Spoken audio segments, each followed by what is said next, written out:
Hear, O Israel, the Lord your God is one. Deuteronomy 6, chapter 6, verse 4. Jesus repeats this in Mark chapter 12, verse 29. From the Quran 47:19. So know, O Muhammad, that there is no God save Allah, and ask forgiveness for thy sin and for believing men and believing women. I believe that we come to the same God through our different scriptures and traditions. While we have differences between us, the Abrahamic faiths share a common belief in the one God as expressed in our respective scriptures. We also share common practices, among which are prayer, fasting, and celebration. Each faith keeps seasons that have a special emphasis when the faithful are called to give extra attention and thanksgiving to the presence of God. Today, we will hear from our three speakers about the holy days that we will observe in April. Carol Wade is the Dean of Christ Church Cathedral. Founded in 1798, it is the oldest Episcopal church west of the Alleghenies. Before coming to Lexington, Carol served at the Washington National Cathedral, where she designed and led worship services, including state funerals, presidential inaugurals, and interfaith services. Dr. Shaheed Coovadia is the Imam of Masjid Bilal. He has a master's and PhD in Arabic literature from the University of Manchester in England. He has an undergraduate degree in Arabic and Islamic studies from the Islamic University of Medina in Saudi Arabia. He has been an imam and college professor for the last 25 years in England, Virginia, and now in Kentucky. He has a devoted wife and 4 loving children, and he's also a soccer referee most Saturdays. Dr. Raphael Finkel is a member of Ohavay, a conservative Jewish congregation in Lexington. He's taught Hebrew to his students for many years. He also runs a Yiddish language reading group. He conducts a weekly class in Talmud that has been running for over 35 years. Raphael is a regular prayer leader during weekday, holiday, and Sabbath services at the synagogue. Dean Wade, Dr. Coovadia, and Dr. Finkel, we thank you for being here. The floor is yours. We haven't chosen an order, but people are looking at me, so I'll start.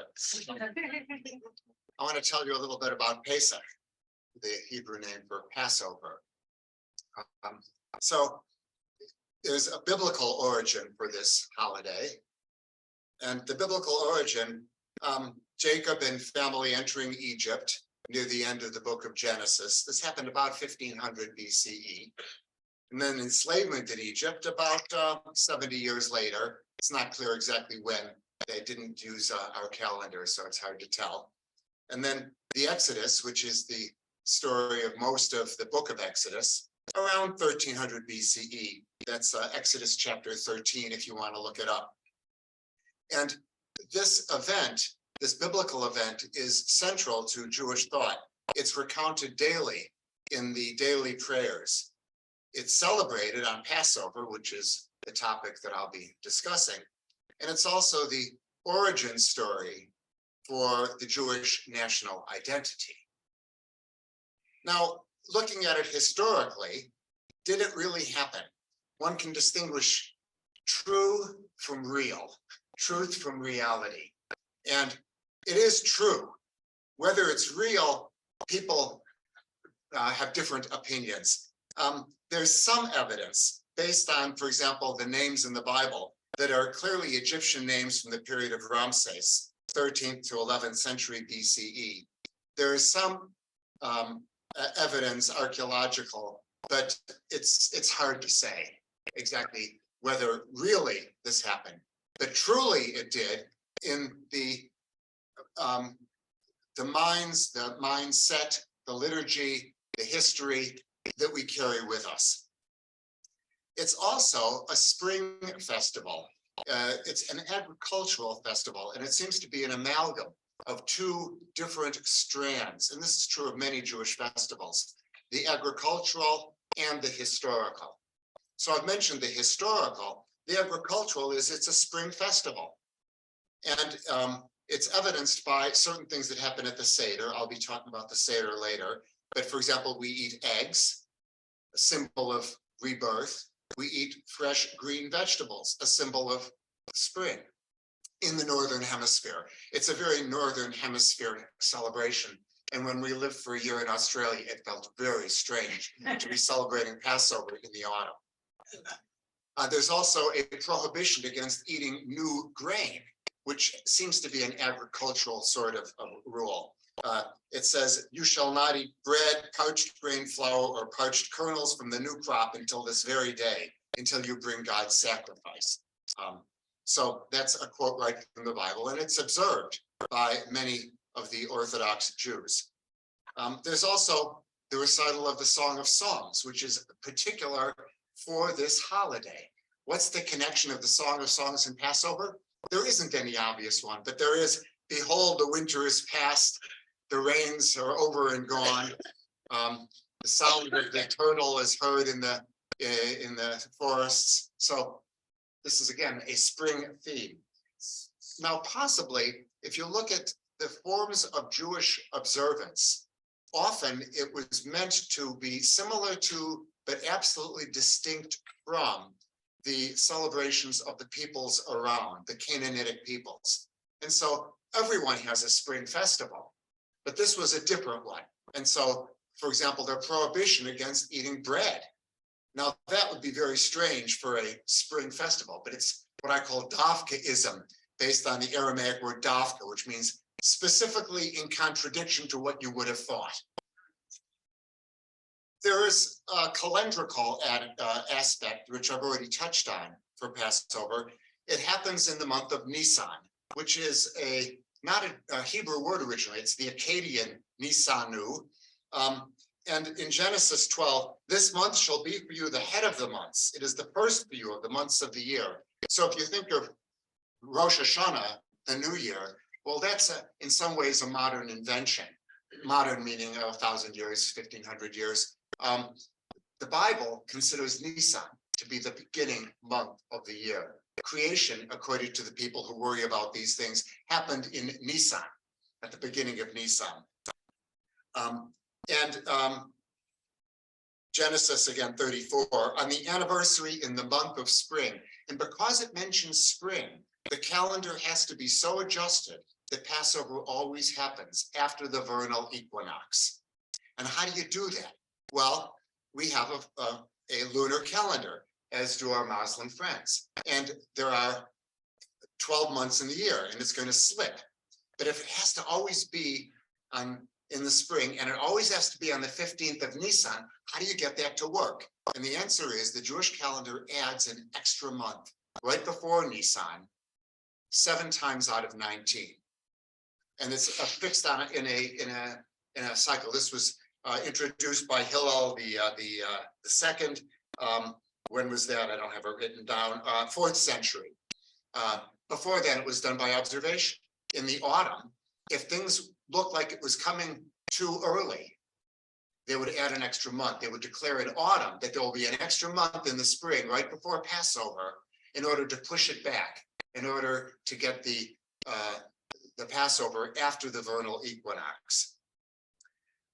Guard the month of the spring, make the Passover offering. It used to be by proclamation, as I said. You can see in the Talmud, in Tractate Brachos, the discussion of the calendar and how it used to be done in the autumn. And there were even some mistakes where they had to put 2 extra months in because they had fallen so far behind what it should have been. But now it's done in a completely automatic way. It's easier to compute Passover than it is to compute Easter. This year and many years, they come out the same. Next year, they'll be off by a month. There was an ancient ritual, which you can see in the book of Numbers. You shall offer up a fire offering, a burnt offering to the Lord, 2 young bulls, 1 ram, and 7 lambs. In the first year, they should be unblemished for you, and so on. Specific discussions of the temple ritual. There's an entire tractate of the Talmud, which is about the ritual that was carried on in the temple in Jerusalem until it was destroyed by the Romans in the year 70. The ritual of the Passover sacrifice. Every family would bring a lamb on the 14th. And somehow they managed to work through all those sacrifices. And one of the miracles that is known by the rabbis that happened every year is no one fainted from the smell. This was recorded as one of the miracles of the Passover. But now to the current day liturgy. There are extra prayers in our daily prayers. We have the Psalms. In fact, what I recited at the beginning, which is from Psalm 118, the Psalms 113 to 118 are added to the daily prayers on Passover. The Song of Songs is recited. Shir Hashirim Asher Lishloimoi, the Song of Songs that belongs to Solomon. We have a different book that's read for the different holidays, and that's the special book that's read for Passover.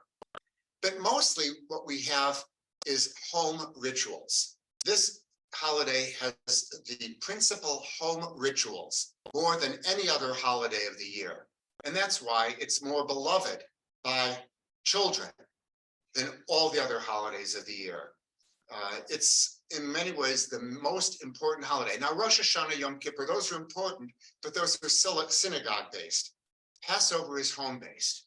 For weeks before we start preparing, my wife will be coming back from Italy on Tuesday, and immediately we'll start cleaning out the house, making sure that we've used up all of the all of the leavening, all the leavened foods, the breads, get rid of that, clean everything absolutely as well as we can, move all the dishes into the basement, bring out from the basement the Passover dishes, because the rules for food on Passover are more strict than the rules of kosher for the rest of the year. And so we have a complete different set of cookware, of bakeware, of dishes, of utensils in order to celebrate the Passover. So that is a part of the preparation. And then there's the Seder, which I mentioned. This is the formal meal on the first night and the second night of Passover. Why the second night also? You can ask me later. And the Seder uses a book called the Haggadah, which historically has been the only Jewish liturgical text that has been carefully illuminated and embellished. I didn't bring with me any for show and tell, but there are some beautiful Haggadahs you can find online. The Sarajevo Haggadah, which was illuminated back from 1300s or so, and more modern Haggadahs. During the Seder, there's 4 of everything. There's 4 cups of wine.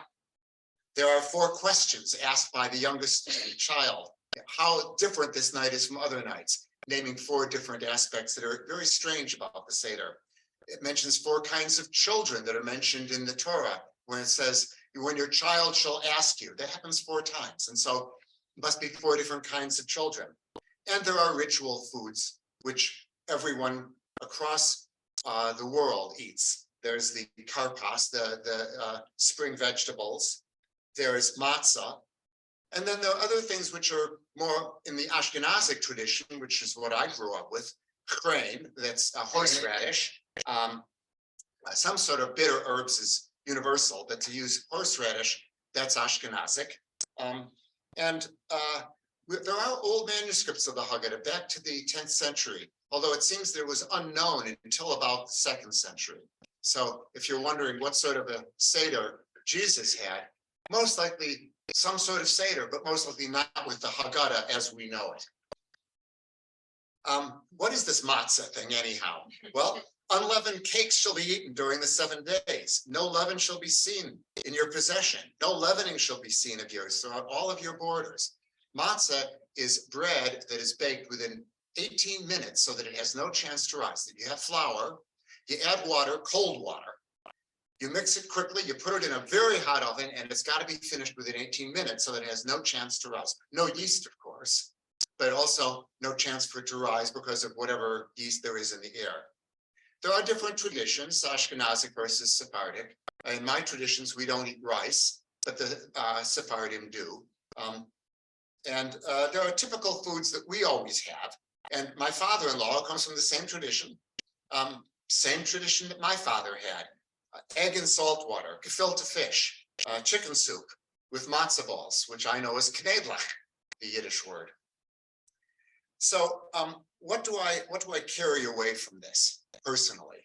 Well, the food restrictions certainly are a major aspect of it. But there's also, you might say, the takeaway message, which is repeated several times in the Bible. You are strangers in the land of Egypt. So you have a responsibility to protect strangers. Now, a soccer referee brought a smile to some people's faces. If you know a little bit about soccer, or what other people call football, you might know that for the longest time ever, until about 20 years ago, soccer referees used to only wear black. If you're aware of that, if you watched the game way back in the last century. And then, recently they started adding all the rainbow colors, as long as it's not the same as the teams. Do you know why it used to always be black, Carol? Because the first referees about 150 years ago in England, in the UK, in Scotland, in those countries, used to be the priests, the ministers. They would come in their clergy garb and stand on the halfway line. They didn't have to run around, right? But why? Why was it the priests, the ministers, the reverends? Because they were the only people the soccer players would respect and would not cuss in front of. So, for an imam to be a soccer referee, I think is not, too far-fetched. And also, Raphael, I love matzahs, and I wait till after Passover when they're on clearance at program. My kids love it too. We try like all types of breads and crackers and stuff. So, and I think my wife would, be very happy if we had two separate sets of cookware and bakeware. I'm always trying to get her to stick to one, or replace one with another, just to save some space. But coming to our own holy days, you're probably aware of the month of Ramadan, which we started on Thursday night. I was telling Carol, like our Jewish brothers and sisters, the day starts with the sunrise, the sunset of the previous day. So the night would precede the day. And so in the month of Ramadan, we have extra optional prayers at night after the last prayer of the day. And so Wednesday night this last week, was the first day or night of Ramadan, and Thursday, 3 days ago, was our first fast. All right, so I think you're aware of at least this one time of the year that Muslims consider sacred, auspicious. We don't talk about April, as being the season, because we go by the lunar calendar. It's just for this year, most of Ramadan will be in April. Some of it will be these days of March. I think last year, almost all of it, right, Sister Ali, was in April. It's just by coincidence. The lunar calendar is about 10, 11 days shorter than the solar calendar. Yes, we use the sun, or the position of the sun, for our 5 daily prayers. But for the rest of our rituals, for the rest of our calendar, we go by the cycle of the moon, which in fact, in the older days, it's easier to count your months by the moon rather than by the sun, especially if you had tropical weather. You didn't have drastic changes in the weather. And I'm going back centuries, maybe millennia. Right? You know by every new moon that you've passed 1 month. The sun, will give you a better idea about the 4 seasons. Maybe then, if you're not counting the months, then you would probably guess by, the weather and the climate, whether you're changing years or roughly what time of the year he'd be changing to a new year. Actually, you mentioned Nisan, which is interesting because in the Levantine area, the months of the year in the Arabic language they are different names from the rest of the Arab world. So where I went to school in Saudi Arabia or in Morocco and other parts in Egypt, other parts of the Arab world, the solar months sound very much like the European names, Yanayir and Febrayir and Maris and Abril. There's no P in Arabic, so Abril for April. But in the Levantine area, Nisan is April. They use that name for April. Adar is March, Nisan is April. So, I guess with the coming of spring, and that time of the year, influenced probably by the other local languages in that area of the world. We actually, I don't even have to go back very far in history to talk about the Islamic holidays. We go back to the time of Prophet Muhammad, and he was born in the year 570. And I'm not sure how used to the new terminology you guys are, but we prefer BCE rather than just BC. So before the Common Era, and we prefer CE rather than AD, right? Especially as non-Christians in the Common Era. So we're talking about the year 570, he was born in Mecca in Saudi Arabia, became a prophet or commissioned as the prophet of God at the age of 40 when he was about 40, and it was year 610 in the Common Era. And so the teachings of Islam would start at that time with the first revelation of the Quran, which occurred in the month of Ramadan. And this is why we celebrate this month as a month of Thanksgiving. And we show it through different forms of rituals. And for the next 23 years is when Islam was formed. It was the formative period wherein, during this time, the religious rituals and dates, etc., of the year were set in stone for us for the rest, of the followers and across time and space. There were a few other unofficial holidays introduced after his death to commemorate certain events in his life.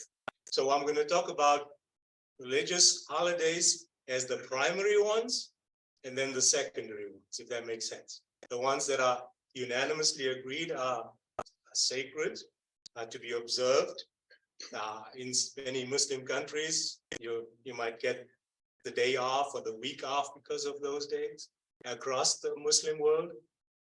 The other dates, which may be some significant life event in the time of Muhammad, or after him, some of the leaders, so among, say, Shiite Muslims, some of the birth dates or death dates of the Imams might be commemorated, and that could be only with a small sector of the Muslim global population.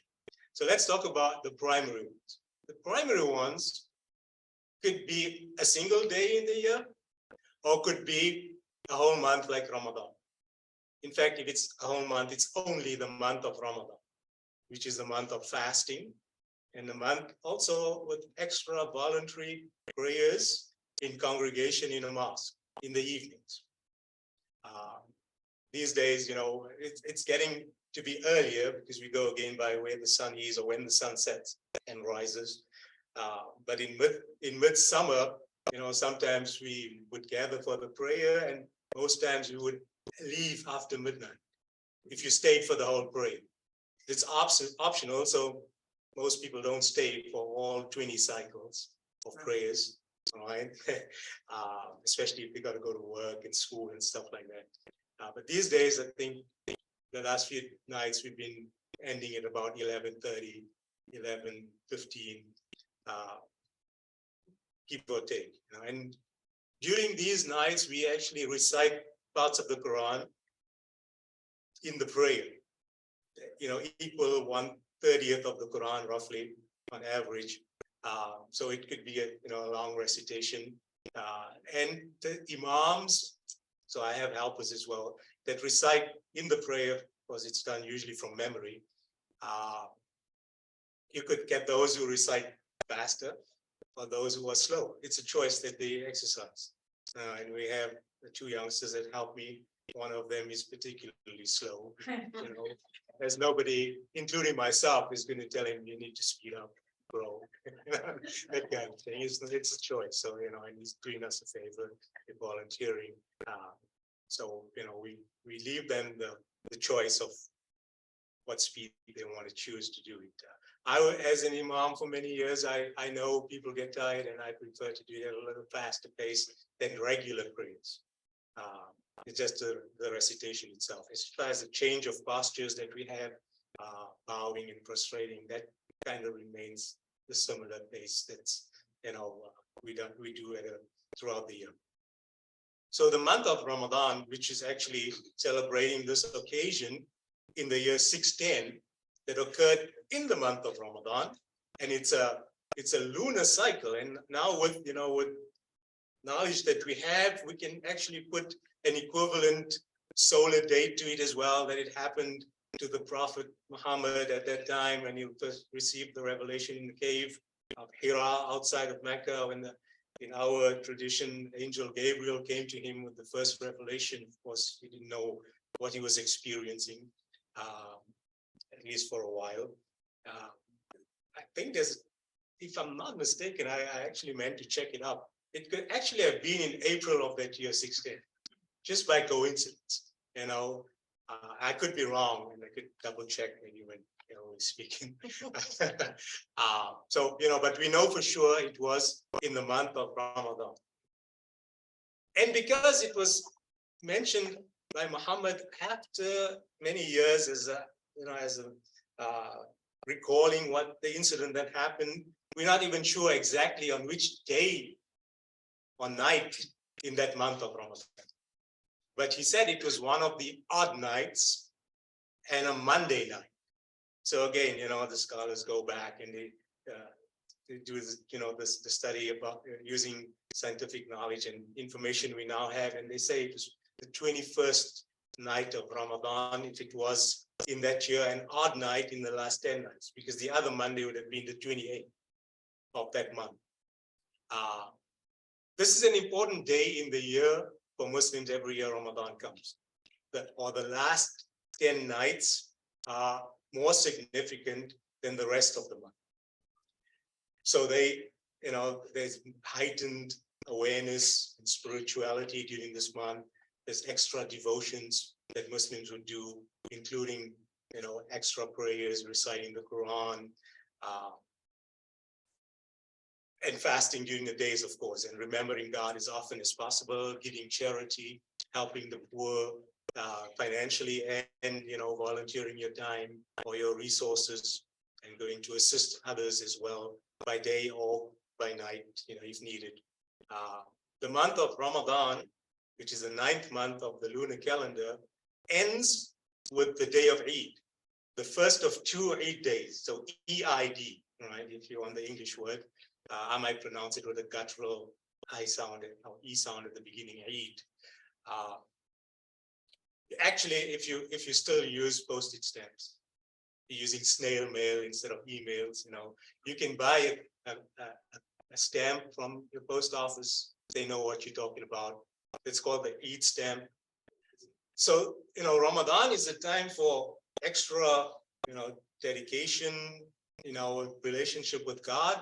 But the day that follows, which is the beginning of the 10th month, we call it Eid al-Fitr. Eid al-Fitr is a day of celebration. It's still considered a holy day, but not to the same degree as the days that precede.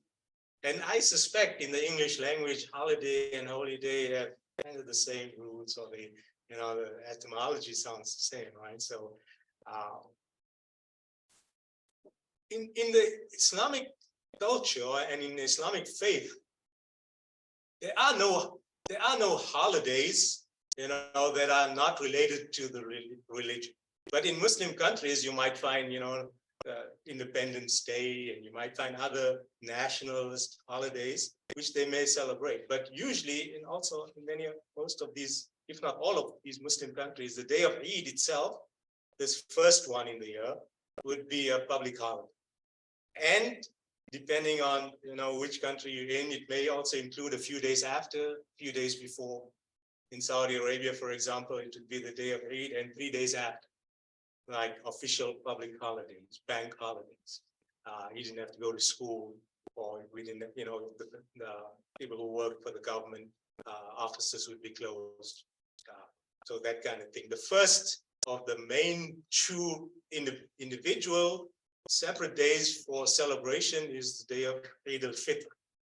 The second one also comes after a time of auspiciousness, sacredness, which the first 10 days of the last month of the year, which is called Dhul Hijjah, or the month of the Hajj, the month of the pilgrimage. So it actually coincides with the midpoint of the Hajj. The Hajj is 5 days. The pilgrimage to Mecca every year occurs in this 10th month of the year. I think this year it will be towards the end of June. So the second Eid, which is like 70 days after the first, so 2 months and 10 days after.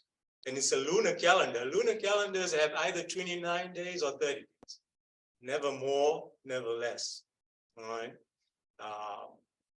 So it all depends on, the new moon. If the next 2 months would be 29 or 30 days each, or either.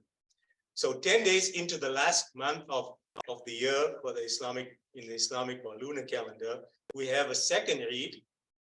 And most Muslims will not be at the pilgrimage, although there are like 2-3 million people every year in Mecca and the surrounding areas. For us at the Hajj, they usually, for them, this is not a day of celebration as much of taking a break from rituals. They are actually engaged in more intense rituals because it's the peak of the Hajj. Or in fact, it's the day after the peak. The second day of Hajj is like the most important day, when the people stand in the plains of Arafat outside of Mecca. The day after is in a way, it's a celebration for them too, because they can now start to come out of their pilgrimage garb. For the men, 2 white cloths that they wear. I'm sure you've seen some pictures or videos. The women wear normal clothes, but then they're allowed at this point to change their clothes, and other restrictions fall away during the pilgrimage in the second half of the pilgrimage. But the rest of the Muslim world would commemorate the first 10 days as intensely religiously auspicious days, trying to fast during those days, the first 9, trying to do as many of the rituals, extra optional rituals, focusing on, of course, the obligatory ones like they do in Ramadan. They may be slack with their daily prayers during the year, or other acts of worship. They reestablish them in the month of Ramadan as a time for refocus, retraining. So the first 10 days or the first 9 days of that month of Zil Hijjah, of the month of pilgrimage, the 12th month of the year, is a similar time of the year, except those days are seen, unlike the last 10 days of Ramadan, which we will have in April. The nights are more auspicious, more sacred than the days. But the first 10 days of the last month of the year of Zil Hijjah, the days are seen as more sacred than the nights. Just, it's just technical, but people, most Muslims don't even know that. They don't need to know. Let them focus on both parts of the day and the night. But on the days of Eid, which is either Eid al-Fitr immediately after the month of Ramadan, or the day of Eid al-Adha. So the second one's called Eid al-Adha, the Eid of sacrifice.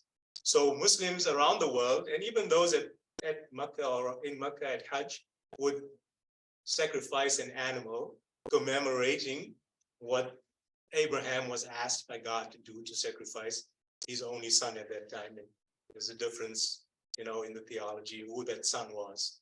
As far as Muslim teachings, Islamic teachings concerned, it was Ismail, who was the firstborn, and in the Judeo-Christian tradition, it was Isaac. So that's one major difference between our religions. So to relive that sacrifice that Abraham was willing to put a knife to the neck of his son, for the sake of God, which God didn't want. And that's why I replaced it with the ram. Muslims are asked to do the same wherever they may be living, or at least giving the equivalent amount of buying a goat or a sheep in charity, the equivalent amount of what that would cost to give it to the poor. And so, on that day of Eid, some people might be looking for a farm, where can I go and find a goat or a sheep? Or they can share 7 people in a cow, 7 shares of a cow or a camel. So, these are the main times of the year that Muslims commemorate. There are other dates in the year that now we look back on because something, significant happened in the life of Prophet Muhammad.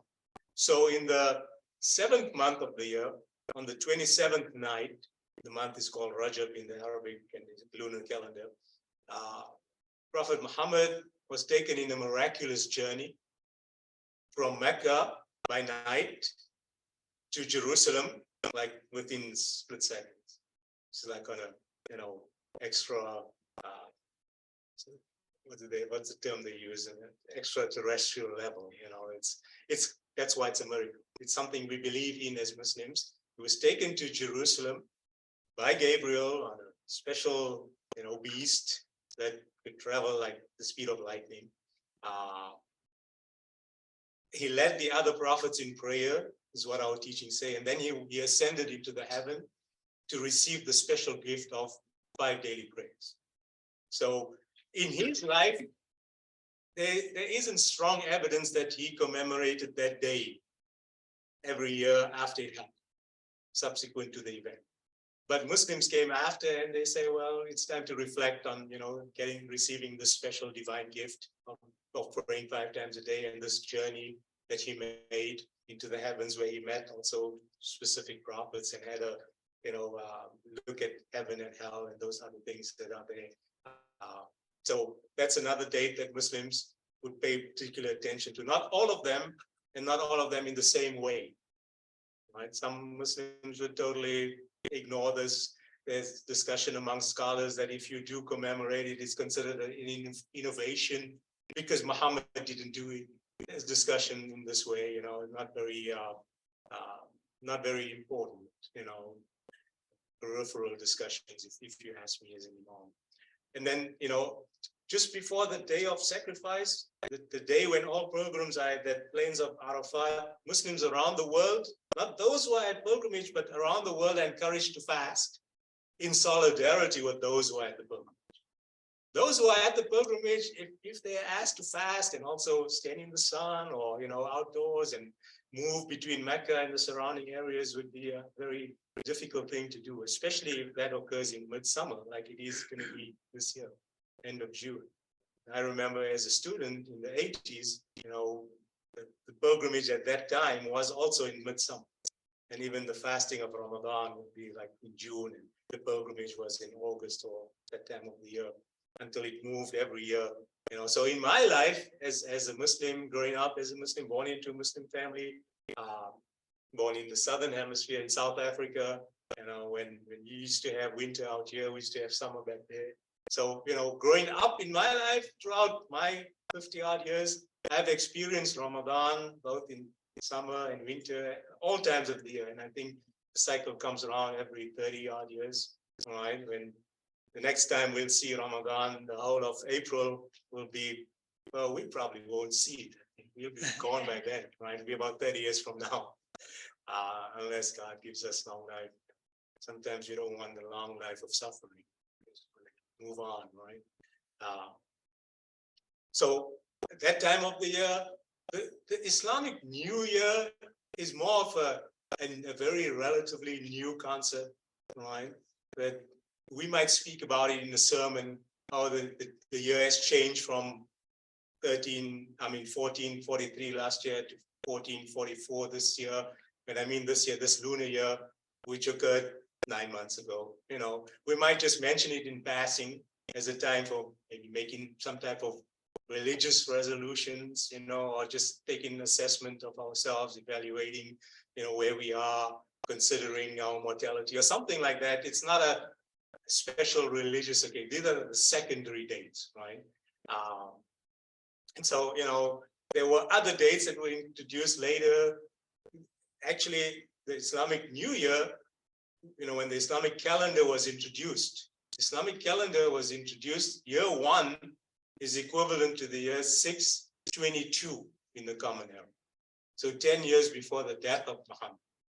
Why that year in particular? Because that's the year he migrated from Mecca to Medina. He moved from living in Mecca, being born there and living there for about 53 years. He moved to Medina, where there was a more welcoming environment to practice the faith. That commemorates, or that year was chosen to be the first year in the Islamic calendar. We refer to it as the Hijri calendar from the word for migration. It was also a year chosen after his death. So it wasn't a date that he celebrated for any reason, right, in his own lifetime. Only holidays, or holy days, we should say, he celebrated was the month of Ramadan, which we consider our month of thanksgiving for God's blessing of being Muslim, of receiving the Quran as a book of guidance, and of being asked to fast as a compulsion, as it's an obligation. If you think about it, if God left it to us, this is part of our teachings, this is some of the sayings of our scholars. If God left it to us to fast optionally the month of Ramadan or any other month, probably most of us wouldn't do it, right? And we encourage to fast optionally outside of Ramadan as many of the days as we can, especially 3 days in a month, or each Monday if you want, or Mondays and Thursdays, or some important days in the year, like that 9th of the last month when people have pilgrimage, but it's optional. So a few who do fast it, but not all the Muslims do. Other people prefer, like myself, other rituals besides fasting. I've got to have that cup of joe, Although this month, and this is something I've actually learned from other religions, I want to give up extra things that I don't have to in the month of Ramadan. The month of Ramadan, I have to give up food and drink during the day, right? And our fast starts, this is a typical and a common misconception. People say it starts from sunrise. Muslims fast from sun up to sundown. It's actually incorrect. It's about an hour and a half before sunrise, before the first prayer. The first crack of dawn in the sky, when the sky starts to change from a pitch black and starts to introduce the light, that occurs about an hour and a half before the sun rises. So that's when we start. So, this year I decided to give up all hot drinks, all caffeinated drinks, every type of drink besides water. All right, and I'm a guy who drinks a lot of tea and coffee, hot tea and coffee, because it helps me eat less. It's a nice practice to give up something optionally as well, right? Besides the rules and regulations that you might do in Lent and other times. Because the scholars say, that we should try to fast beyond just the fasting of the body or the fasting of the mouth and the digestive system. We have to try and fast with the mouth. In other words, speak less. In fact, the word fasting, the actual word for fasting in the Quran is, and in Arabic is sawm. And it is said that Mary, when she was accused, this is in the Quran in chapter 19, when she was accused, I'm using all my time, I don't carry a watch, so just let me know. I'll finish with this. It said that Mary, when she was accused of having an illicit relationship, when she was bearing Jesus, she actually was so frustrated with the people. She was so mad at them. She said, I vow to God to fast, so I will not speak to any of them. So it's interpreted in two different ways by our scholars. Did she mean by fasting she's not going to eat and drink? And really, she's pregnant and she should eat and drink. So Muslim women who are, with babies or are pregnant and breastfeeding, it's recommended that they don't fast, especially if it's going to affect their health and the health of the child. So the scholars say she either meant I'm not going to eat and drink at all, and I'm not going to speak to you guys at all. I'm fasting with my tongue. This is what I meant, the tongue, not the mouth, the tongue. Or some scholars say, no, she meant She will still eat whatever is needed, water, whatever food, but she will not speak to them at all. So fasting with the tongue is also required from us. Fasting with the limbs, staying away from saying bad things, offensive things, being, saying harmful things to others, doing harmful things, using your limbs to go, towards evil practices. So fasting with beyond just the mouth and the digestive system, fasting with the heart and the soul. Can you give up, a lot of other things that you desire just for the sake of God and to elevate your fast to a higher level? As I said, I'll end with that, but these are our, religious days. There's not many to talk about. I have a very fond memory. I went on a pilgrimage to Israel and to Egypt. We crossed over in Eilat to journey through the Sinai and then ultimately into Cairo. And it was during Ramadan. And one of our guides was Muslim. And so we got to see up close every day what that fast was like. And when we finally made our way into Cairo, it was the conclusion of Ramadan. And what a celebration. It was magnificent. And so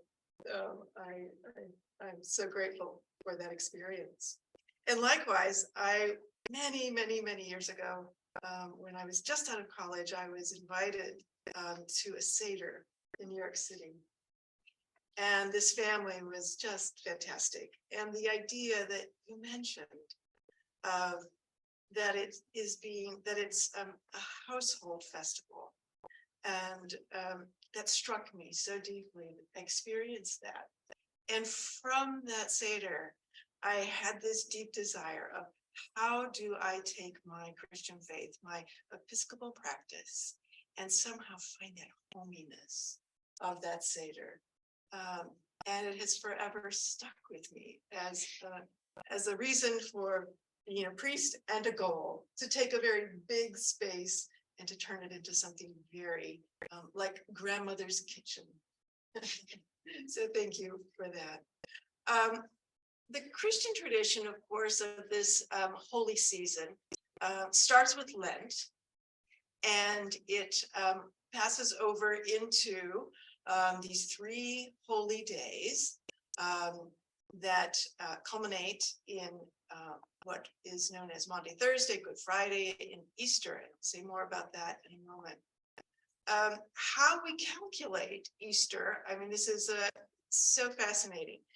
I'm looking at the prayer book. There are 4 pages on how we can calculate Easter. 4 pages of rules. I think we all prefer Google instead. But it starts out something like this: rules for finding the date of Easter. Easter Day is always the Sunday after the full moon that occurs on or after the spring equinox on March 21st. This full moon may happen on any date between March 21 and April 18 exclusively. If the full moon falls on Sunday, Easter Day is the Sunday following. Easter Day cannot be earlier than March 22nd or later than April 25th. To find the date of Easter Day in any particular year, it is necessary to have 2 points of reference: a golden number and the Sunday letter. Well, it just goes on and on and on. So how do we find Easter? We look it up. And so we begin, of course, with this beautiful cycle that is the Lenten cycle into what we call the Passover cycle, the Pascha, and then on into the year of ordinary time. So Lent begins on Ash Wednesday. And for us, this day is a day of fasting. It is a day of prayer. It is a day of almsgiving.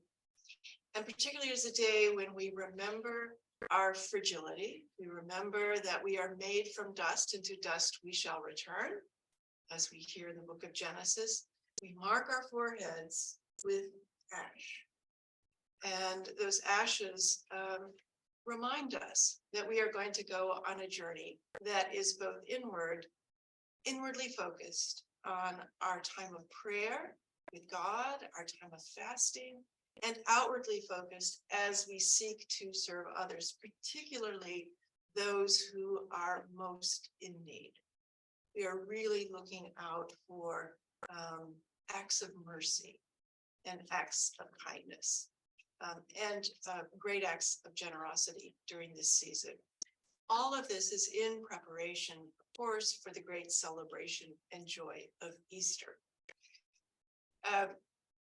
Do we all fast? Do we all pray? Do we all give alms during Lent? Maybe, and maybe not.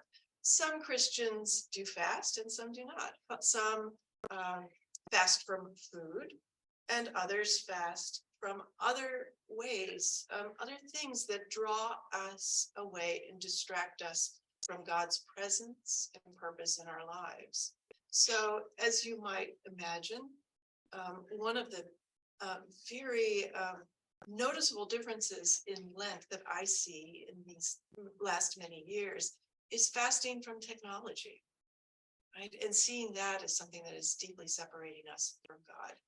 And of course, we also fast from speaking, from speaking harsh words, or we fast from criticizing, all kinds of ways that we think about what does a fast mean. And this is what we focus on in these 40 days of Lent. As we come to the end of that 40 days, we are preparing to celebrate not only the Easter miracle of Jesus dying and rising, but also of initiation, of incorporating new people into the life of the Christian faith. And so throughout the 40 days of Lent, particularly on Sunday, we often focus on stories that remind us of the gift of baptism, stories of water, stories of anointing, stories of healing, stories of blessing. And it's all about our journey with those who are preparing for baptism.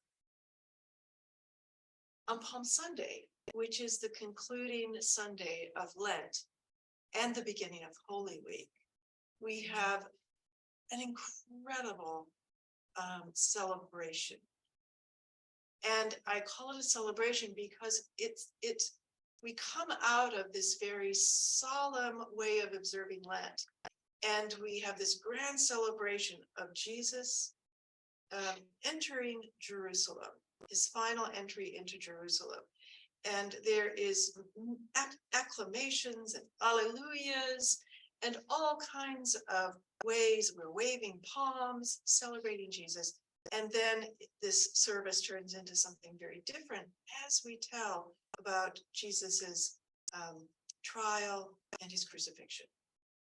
And we remember, particularly on this day, of how each of us participate in the death of Jesus. And we think very deeply about that. How what we do in our lives that echo what we hear in that story, how we hurt each other, how we scapegoat others to take away our own pain, how we have not been kind to others in our lives, in other religious traditions. We take great care in how we speak about this day. And so particularly of concern as we move through Palm Sunday and to Good Friday is our relationship with our Jewish brothers and sisters.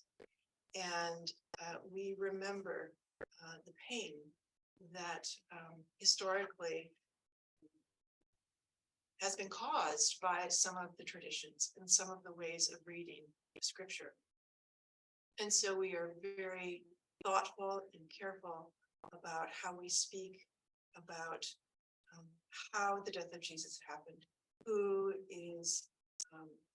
how this happened and why it happened, and how we always reflect on our own personal behaviors as the reason that Jesus died. right? The reason that Jesus died is that we make errors, we scapegoat, and ultimately we are trying to release ourselves from that and understand this place in each of our hearts that causes such deep pain and violence in our world. Hard to describe, but I hope that you hear my heartfelt concern about that. As we make our way from Palm Sunday, we then turn to Maundy, Thursday. And this is the day that we remember Jesus's final meal with his friends, his disciples. They meet in an upper room and they share a meal. And Jesus does something that is quite surprising to his friends. He takes off his outer garment, he picks up a towel, and he washes their feet because they have been out.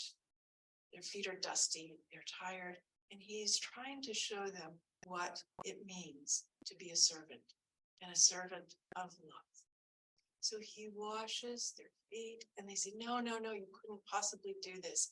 And he says, unless you let me wash your feet, we will not be one. And after that, he then shares a meal with them.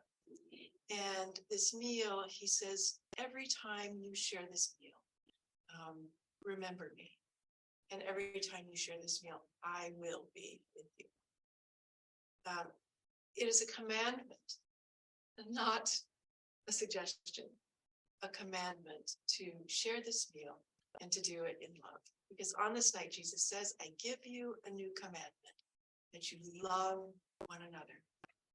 If it's not love, it is not of me.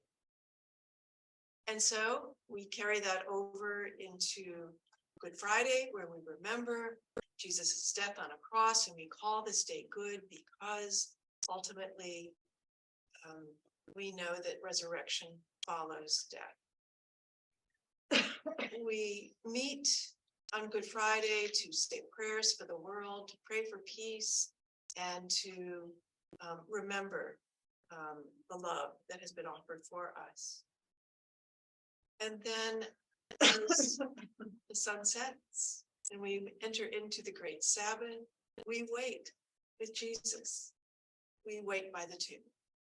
And we know that there is nothing that we need to do but pray and give thanks because he will rise again. And so on Saturday night, when the sun sets, we meet and we light a fire. It's called the first fire of Easter. And with that fire, we begin the service where we move from darkness to light. And all of those who have been preparing for baptism throughout Lent, they're invited to write down on a piece of paper those things they would like to leave behind. Renunciation. And they throw them on the fire. And then when we light the fire, we say, all of that has been forgiven. All of that is the old life. And now you are rising again to this new life of resurrection. We begin in the dark. Everyone lights a candle. We start with the story of Genesis. Then we hear the story of the Passover. We hear the story of the parting of the Red Sea. We hear the story of Lazarus, of the dry bones rising in the desert, Ezekiel's great vision, and on until we make our way to the story of the women going to the tomb and find it empty and proclaiming that Jesus has risen. At that moment, we have just baptized everyone. All of the lights in the house go up and we shout, Alleluia, Alleluia, Christ is risen, the Lord is risen indeed. And we celebrate the great joy that we have passed over from death to life and that give thanks for the new life that is ours in Christ. And then the rest of this Easter season follows, which is Easter is not just one day of celebrating, but it is 50 days of rejoicing. And at the end of this 50 days, we celebrate the Feast of Pentecost. And at Pentecost, we remember that all of those disciples who were frightened and hid after Jesus' death suddenly have a sense of Jesus' presence through the Holy Spirit. They come out, and they are filled with His Spirit and are determined to share God's love wherever they go. And that is our story from Lent, from Ash Wednesday through Lent, through the holy days of Maundy Thursday to Easter and beyond. When I lived in Los Angeles, one of the things that I always took great joy was that, yes, it is a sort of not exactly tropical climate, but it is a climate where you never know, because it was always 70 degrees and sunny. And so as an Episcopalian, we have these liturgical colors. And so we would always laugh and say, oh, I can always tell what month we are in by what color it is when I walk into the church. If it's blue, it's November and December. If it's white, it's January. If it's purple, it's Lent. And if it's white, it's Easter again. And then we go into this long green growing season where we listen to the stories of Jesus. And that growing season of the Spirit lasts from Pentecost, the 50 days after Easter, till we begin Advent again in November. And so this cycle is always one that repeats, but it is never the same, because we are never the same. And this beautiful journey that we take in our faith is so many ways connected to all of our faiths, and in a way is something that we all celebrate together. So I thank you. Thank you for this time together. Thank you to our speakers. I'm going to invite our audience here to, if you have questions, let me come around with the lavalier. I'd like to express my deep appreciation for all of you being here and for the witnessing of your faith and traditions. And I know that all of the religions have Abraham, relationship with Abraham. All welcome the stranger, all welcome the hospitality, love one another. My question for each of you is, how in your experience have you witnessed and observed the ways in which the interfaith community that you're part of has come together to do these things so that we can continue to learn more from each other and with each other? The question is, in our experience, how have we come together in various ways? And the answer is only on occasion. Occasions like this, when we have a chance to speak to each other like this. But also on other occasions, when there's been a tragedy of one sort or another, we've gotten together. We should meet more at times of joy.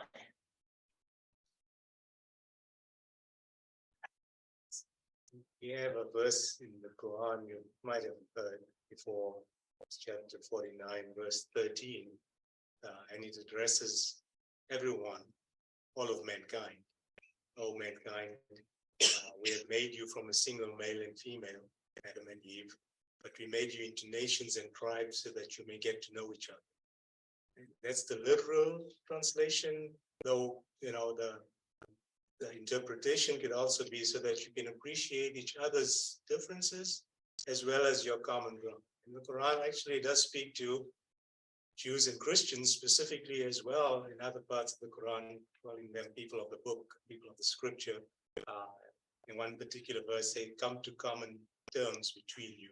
And so, yes, we should meet often and exchange ideas.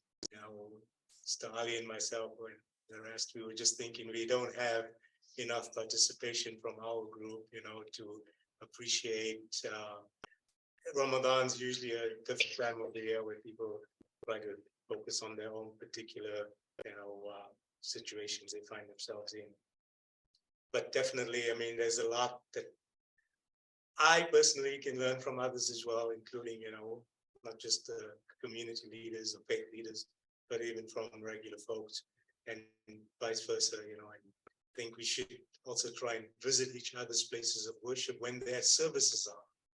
This is something, we seem to be ignoring or, not really even putting on our agendas for other reasons. But this would be something that in Virginia, at least, before I moved here, was a very common practice, where we would attend the Sunday service as imams, and we have other religious leaders come to our Friday service and listen in on the sermon, and then have between the leaders, just the religious faith leaders, have a short discussion if needed after, or just, some coffee. Can't forget that. Except during Ramadan. Exactly. Yes, coming together more often is a good plan. And I must say, when I served in Washington, at the National Cathedral, the cathedral there is understood as a convening place and a gathering place. So there were many times when I was able to, in that space, open that space up for wonderful purposes with interfaith gatherings. And sometimes it would be something like for Bread for the World, where we would come together and figure out how to feed people, using the traditions of our faith and our desire to care for those in need.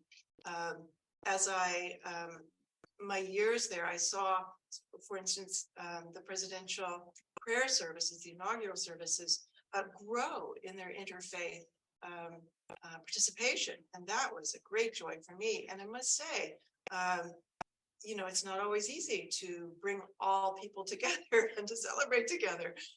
Lots of different opinions on how to do that. But it was always one of the deep joys of being part of that community. Its expansiveness and its welcome. And I appreciate that when I experience that here in Lexington as well. Thank you all for being here. This is a very important thing for all of us to look at together.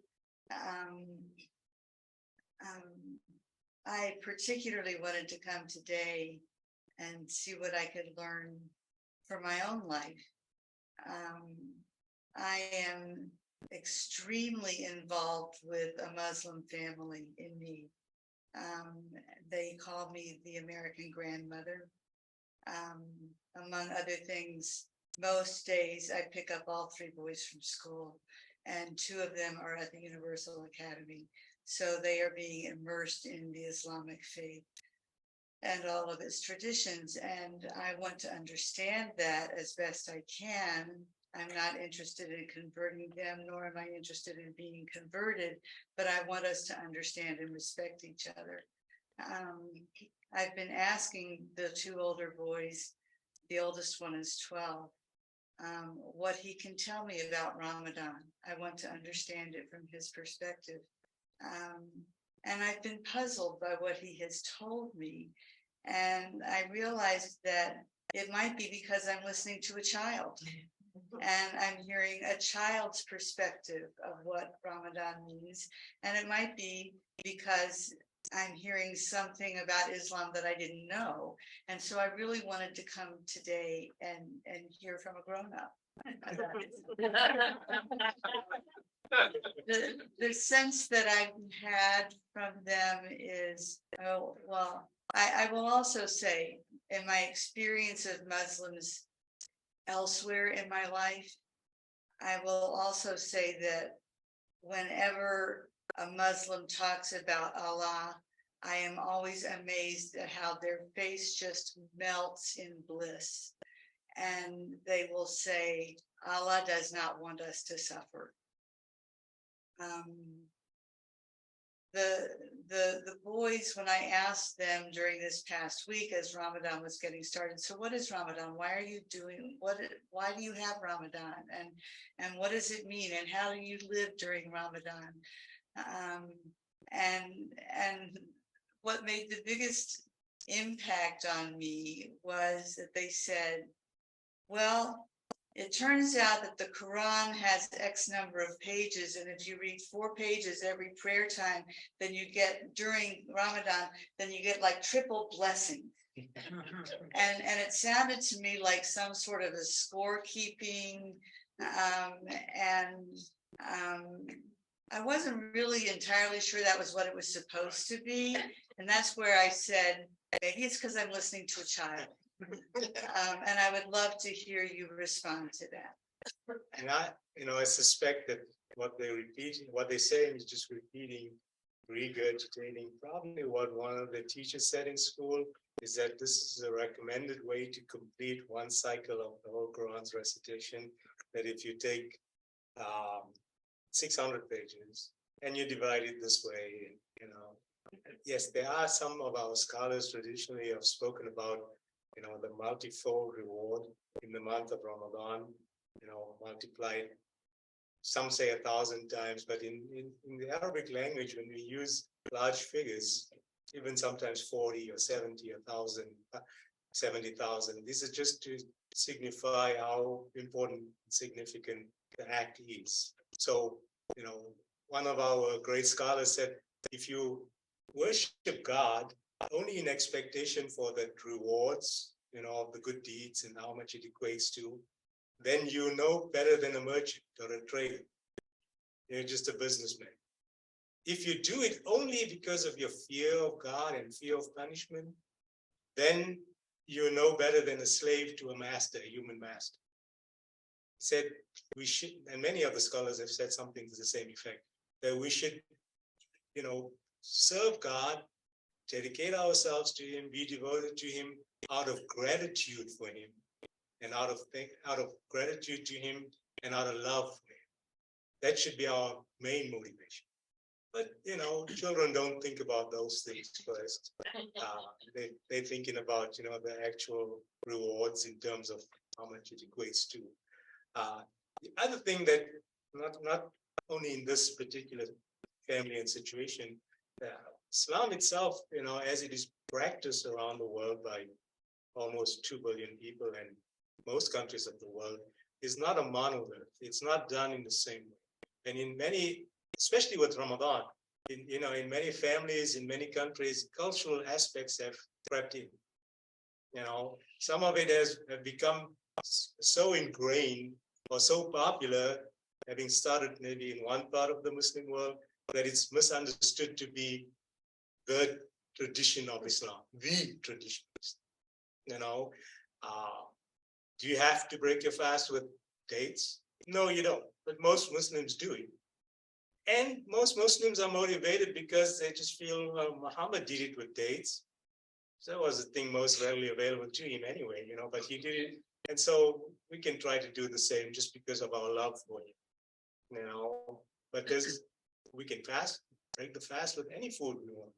Doesn't have to be dates, So some of the cultural aspects do creep in, and with people who are not as knowledgeable, they might confuse it with the teachings of the faith itself, and make it as part of the requirements. When it's really, it's really more specific to certain regions of the world or certain countries and certain cultures. So yes, we encourage to read as much of the Quran during this month and study it, and so you don't have to also complete one whole recitation from start to end. Some people like to do that. Some people do more than one complete recitation. Remember, it's about 600 pages. And if it's in the recitation's usually done in Arabic, if you've learned how to read it. And so if you're not as fluent in the language in reading the Arabic, it might take you a long time to do that. Of course, we encouraged also, instead of just simply reading the Arabic in a language you don't understand, we encourage to replace that with reading a translation and understanding.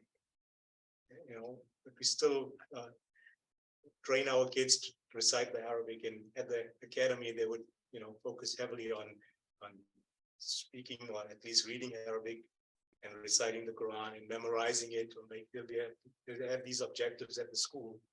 I've been involved with them somewhat with the new principal now from the beginning of this year, this academic year. Come on.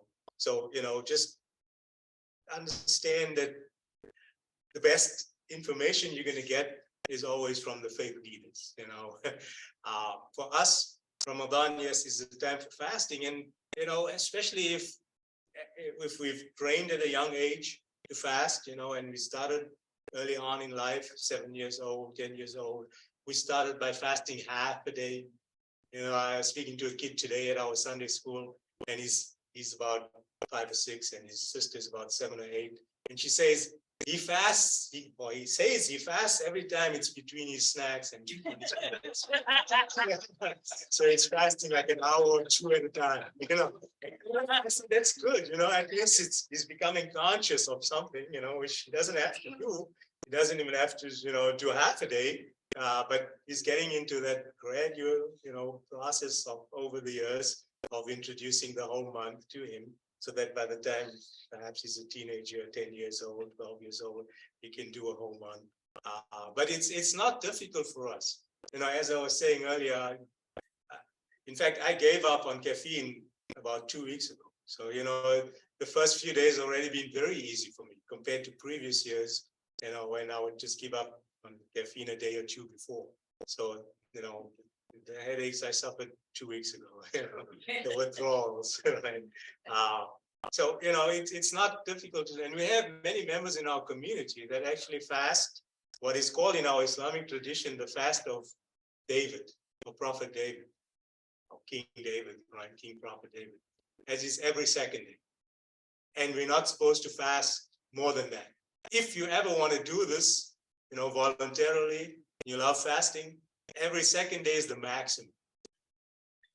Also, numbers do come into our teachings. And so Prophet Muhammad said that any good deed you do is equivalent to at least 10 times its amount, if you're thinking only about the reward.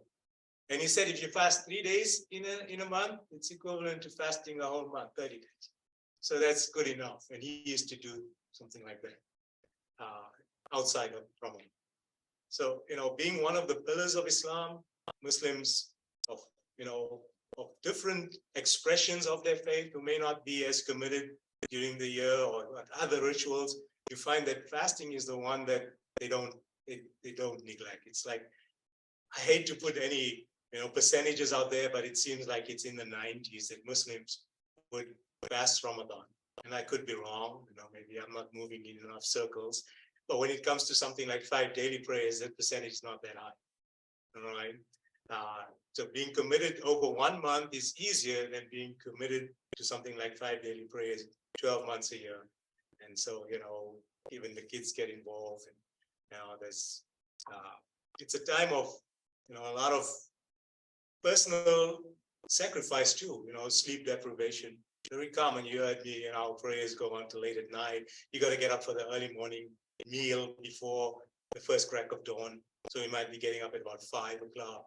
If you have a regular work day, school day, you might not get, much rest during the nights. But people are willing to give it up for 30 days, because they know at the end, there's comfort and there's joy on that first day of Eid, like you saw in Cairo.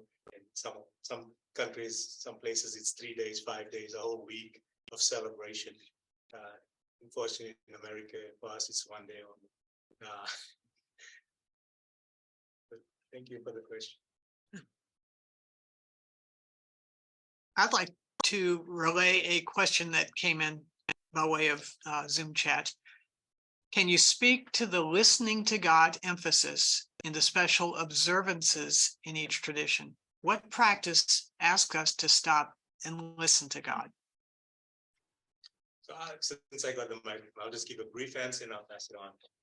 So the month of Ramadan is also called the month of the Quran. Because it was first revealed. It's also a month every year during his life, when as a prophet, Muhammad reviewed the Quran from memory with Gabriel, who we consider was his teacher as well, and the medium of the revelation from God. The actual word of God came through him, but he was like a teacher to him. And so, we're encouraged to recite the Quran by ourselves and listen to it as it's recited in the evening prayers as much as possible, because we believe that is the way God speaks to us. And we're encouraged to do as many prayers, ritual prayers, 5 daily prayers and other optional ones in the same manner, because that's the way we believe we speak to God. So we have this two-way communication, and most of our prayers, ritual prayers, include recitations of the Quran. Every time you see someone in the ritual prayer and they're in the standing position, they may be folding their arms somewhere on their chest or abdomen, they're actually reciting from the Quran. The opening prayer, which is recited, is always part of each cycle of prayer. Each cycle includes a standing posture and some other parts of the Quran. So reading the Quran for us, especially, is the way to listen to the word of God. He speaks to us. So of course, comprehension is important. Doing the ritual prayers, the way we speak to him, other supplications and other remembrances of him, saying those things we say on the rosary beads, the remembrance of God. Those are other ways we speak to him. And of course, we told specifically in the context of fasting in the Quran, there's not a large section of the Quran that speaks about fasting, and it's not frequent mention like charity and prayer and other good deeds and forbidden things. There's one section in chapter 2 from verse number 183 onwards speaks about the month of Ramadan and fasting, and it also includes a special verse on calling upon God in supplication during this month, just as a way to re-energize yourself and train for the rest of the year, to get into some kind of habits spiritual ones that will carry you on to communicate openly, freely directly between you. I would say that we listen to God primarily through prayer and study. And prayer takes place in many ways. In the Episcopal tradition, we have this book. We observe morning, noonday, evening, and night prayer. And those prayers are, of course, just shot through with scripture. Episcopalians often laugh. They say that, Episcopalians, they don't read their Bible. When they read the prayer book and then discover that something in their prayer book is in the Bible, they go, see? It's even, our prayer book is there.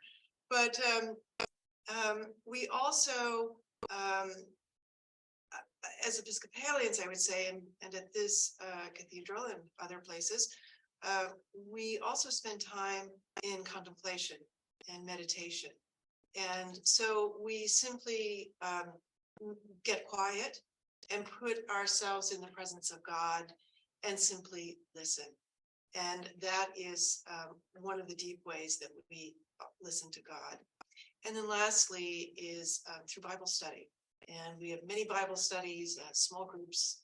We even meet on Zoom at 7:30 in the morning, and we just work our way through scripture and listen to what God, how God is speaking to us through God's word. So prayer, contemplation, and study. Well, the Jewish point of view is perhaps a little different, but there's not one single point of view. So I'll just tell you my point of view, that the way we listen to God is primarily through textual study. So I run a Talmud study group.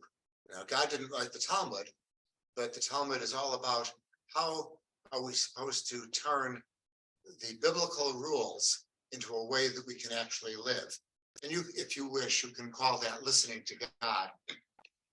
And so it's incumbent upon Jews to study. Our prayer service, Saturday morning service, by the way, anyone is welcome to come. That was mentioned before that, yeah, people can always come to our services. The central part of it is the reading of the Torah, which we have every week. And then we discuss it as well. And so that's part of the obligation to study. But there's also a technique, I don't know, there is the concept of a nigun, a song without words, which people use to reach a state of awareness, perhaps, of God, or a state of being not quite in this world. And the melody that I started with has words, but there are plenty of wordless melodies in our tradition, and people are coming up with new ones all the time.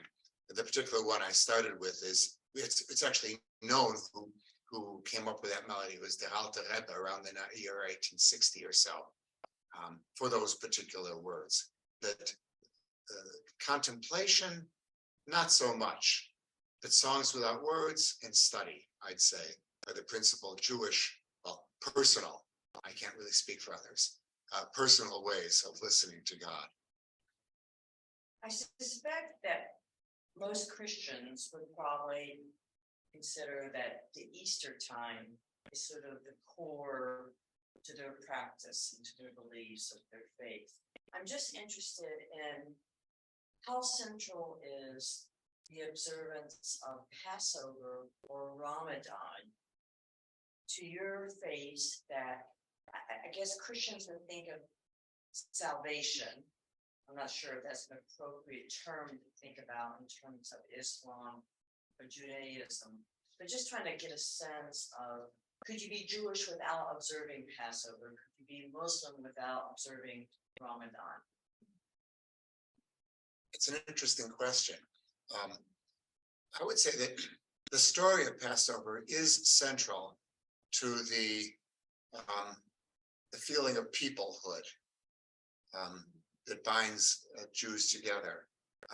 When we're cleaning the house for Passover, I always get this feeling, I'm not the only one in the world doing this. There's people all over the world who are doing their best to get the house ready for Passover, feeling of community just from that. Can someone be a Muslim and not observe Ramadan? The answer is yes. Although Ramadan is one of the 5 pillars of Islam. In other words, the essentials, the basis of the faith. The first one is the declaration of faith to believe there's only one God and Muhammad is his messenger. The second one is the ritual 5 daily prayers. No particular order after that, but the next one is fasting in the month of Ramadan. And the other 2 are giving charity, compulsory charity of at least 2.5% of your savings and certain investments, and pilgrimage to Mecca once in a lifetime. So can someone be a Muslim without, practicing any of these pillars of Islam after the declaration of faith? Yes, as long as they do not deny that it's part of the teachings. In other words, they may be heedless, they may be lazy, they may have some kind of, they may say valid excuse to not to fast. There are valid excuses, health, age, travel, and different other reasons. But if they, just simply slacking, they can still remain a Muslim, and judgment's up to God. We're just trying to find, the best way to be in his good books, uppercase H, his good books, by fulfilling his commands and fasting in the month of Ramadan. So yes, they can still remain Muslim, even if they don't pray 5 times a day, can afford to go to pilgrimage and don't do it. What their destiny will be with God is up to him. All right. The other part of the question, if I understood correctly, is, we take Ramadan as a great opportunity to be forgiven for our sins. So one of the prayers that we constantly say in this month, supplicatory prayers, is forgive us for our sins, which I guess implies, grant us salvation from any punishment when you say that. So that's a very important part of this month. So yes, one can certainly be Jewish and not celebrate Passover. One can be Jewish and not celebrate any of the holidays. One can be Jewish and not believe in God. Being Jewish is it's a religion, but it's also a culture, and it's a way of life, and it's a set of practices. And so each individual has personal level of what practices that person wishes to accomplish, and it changes over time. The metaphor, and it's a good Passover metaphor, is that we're always on the way out of Egypt, and we're always trying to move to a better situation spiritually. And wherever you are at the moment is okay, although you might wish to continue on the journey and move a little bit farther. So Passover is very important. It's not considered the most important of all the holidays. Yom Kippur is a biblical holiday. It's on the 10th of the month of Tishrei. Happens in usually October or so. That is a day of fasting, and it's I think more, I don't know, people who celebrate the Passover at least by having a fancy meal. Most Jews, I think, in America would at least do that. Would most Jews be fasting on Yom Kippur? I don't know. But yes, one can be a Jew, one can be a good Jew without observing the particular rituals. I'm just wondering, as we've been talking about listening to God and prayer and these kind of things that are common to all of our traditions, what would be your personal response to when, whether Muslim, Christian, or Jewish, we're either praying or listening to God as we understand it? Is your understanding that we're all praying to the same divine being? Well, that's an easy question to answer because all of us believe that there's only one God. And so anyone who's praying to God, of course, there's only one God. So of course the answer is yes. And the Jewish tradition says that one doesn't have to be Jewish in order to have a connection to God. And that God has provided other forms besides Judaism to be approaching God. And there's no requirement that everyone has to be Jewish. In fact, that most likely would be a bad idea, I'd say.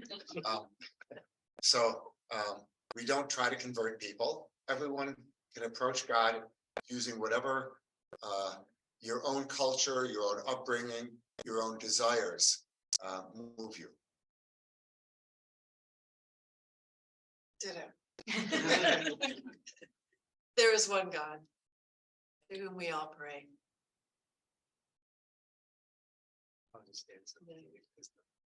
So, the reason we're all here is because we're all children of Abraham and believe in what Abraham believed, which is the same God.